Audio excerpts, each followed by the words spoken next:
நிறைய பேர்த்துக்கு தைராய்டுல வந்து லோப்ஸ் மாதிரி கட்டி இருக்கும். அது பாத்தீங்கன்னா குட்டியா வந்து ஃபேட் மாலிகுல்ஸா கூட இருக்கலாம். சில பேர்த்துக்கு அது சிஸ்டிக் நாடியூல்ஸா கூட இருக்கலாம். என்ன மாதிரி இருக்கு அப்படின்றத ஃபர்ஸ்ட் பார்த்துட்டு அதுக்கேத்த மாதிரி ட்ரீட்மெண்ட் பண்ணோம்னா கரெக்ட் ஆயிரும், சரியாயிரும். தைராய்டு ஹார்மோன்ஸ் ஃபர்ஸ்ட் நம்மளுக்கு சரியாகணும். அதுக்கு என்ன பண்ணணும் அப்படின்னா சீத்தாப்பழ இலை கஷாயம், கொய்யா இலை கஷாயம், அருகம்புல் இலை கஷாயம் இதெல்லாம் வந்து நீங்க எடுத்துட்டு வந்தீங்க ஒரு டெய்லி ஒரு டம்ளர் அளவுக்கு இல்ல ஒரு அரை டம்ளர் அளவுக்கு நீங்க எடுத்துட்டு வந்தீங்க அப்படின்னாலே உங்களுக்கு தைராய்டு ஹார்மோன்ஸ் உங்களுக்கு நார்மல் ஆக ஆரம்பிச்சிடும்.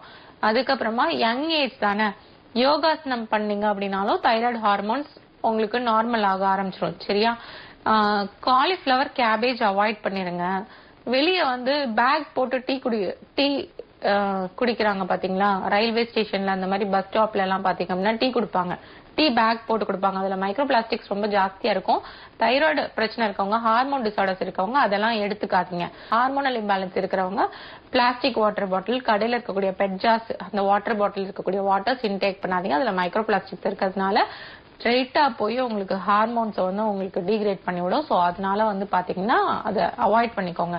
அப்புறம் ப்ராப்பர் ஸ்லீப் வந்து ஹார்மோன்ஸ் இம்பேலன்ஸ் இருக்கவங்க ஸ்லீப் வந்து முக்கியம். அப்புறம் கொஞ்சம் எக்ஸசைஸ், சூரிய நமஸ்காரம் இதெல்லாம் பண்ணுங்க. அது பண்ணீங்க அப்படின்னாலும் உங்களுக்கு thyroid gland function first correct ஆயிடும். ஹார்மோன்ஸ் வந்து ஃபர்ஸ்ட் கரெக்ட் ஆகணும். அப்புறமா ஹார்மோன்ஸ் கரெக்ட் ஆயிடுச்சு அப்படின்னாவே தன்னாலேயே உங்களுக்கு அந்த கட்டிகள் உள்ளுக்குள்ள இருக்கிறது கரைய ஆரம்பிச்சிடும்.